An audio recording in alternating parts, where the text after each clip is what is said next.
Hello and welcome to another episode of Sports with Monga, and it's happened. It's happened. Fernando Alonso gets his 99th podium. What a comeback. What a comeback. You have to love that, man. There is no denying. There is no denying. But it was a pretty straightforward. Red Bull were bulletproof. They were like unbeatable throughout. There was a moment in the start of the race where you kind of feel, you kind of felt in a way that maybe Checo Perez would not be able to hold the just to kind of hold the 1 and 2, but then Ferrari had their own issues. But then, of course, he lost the lead or the second position to Leclerc.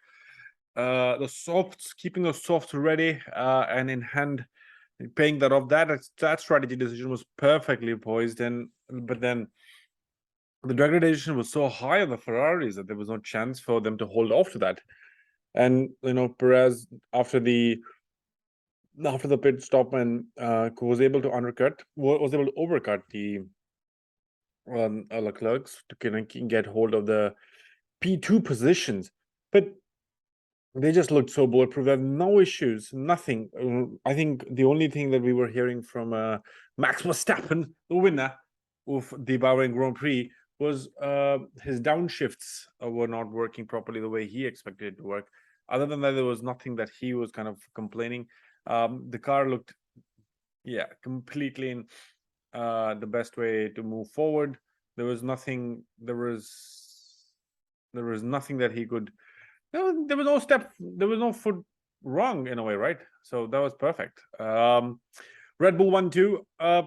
Ominous, very ominous. People who have won the first race have not gone on to win the championships. But then I guess Red Bull will change that this season. Last year, this season, both cars were out due to reliability issues, for Red Bull. They should be happy with the fact that they've been able to have a car that actually,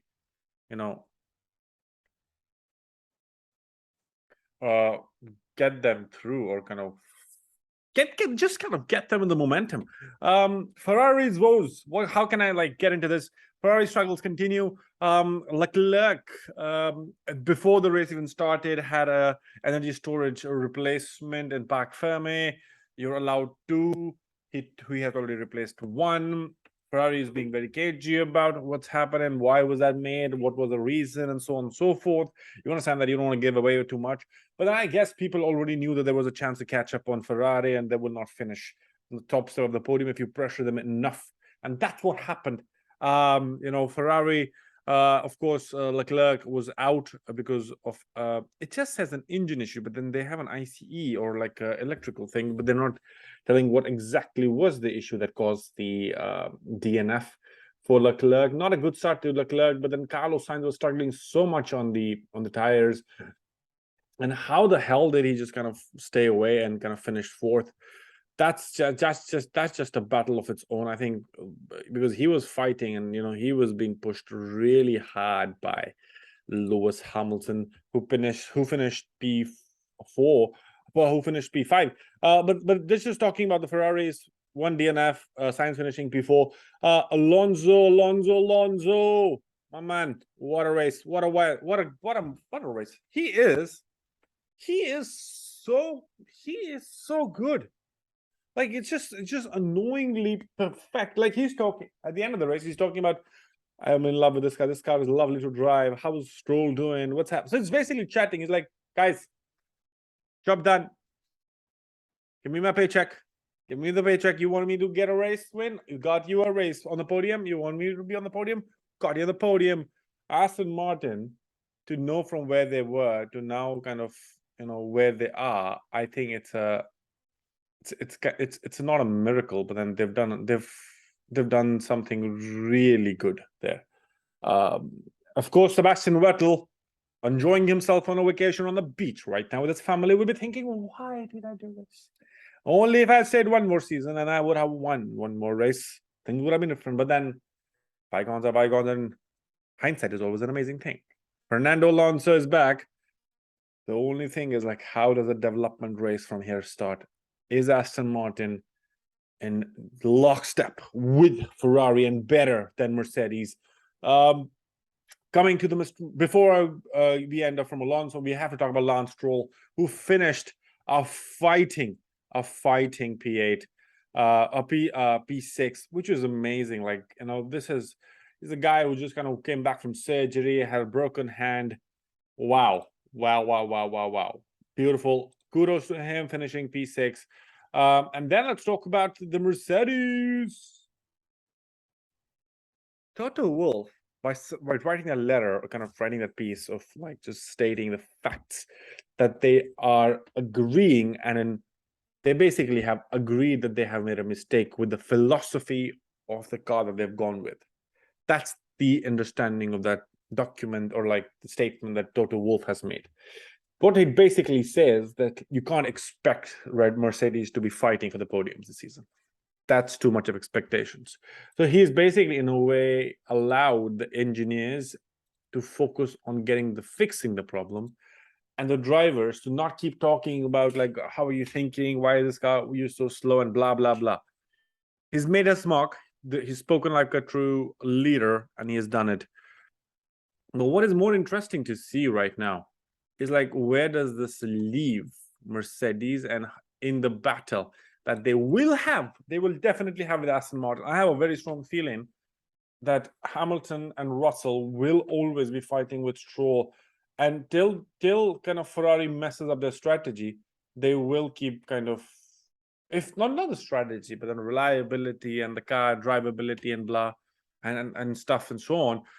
They're in complete.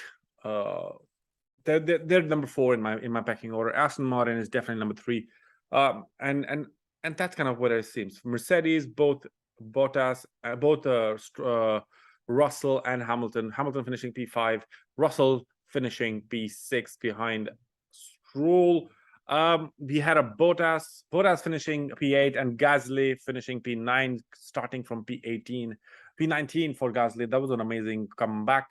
But what I'm happy about is Albon and Williams in general.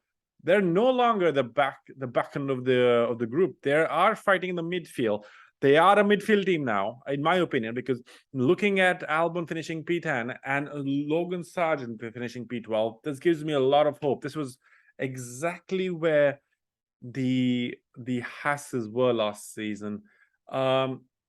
But scoring points in the first race is always a positive sign, and I believe they will carry momentum here. Difficult days for a couple. McLaren is nowhere to be found, in my opinion. Piastri had to retire the car. Lando Norris was in pits for 6 times, guys. 6 times. It's not a joke. He was in the pits for 6 times to kind of get his pneumatic pressures right for his engine, because his engine was kind of, I don't know if it was an engine setting that didn't work or what happened there, but it didn't work. It didn't go well for McLaren.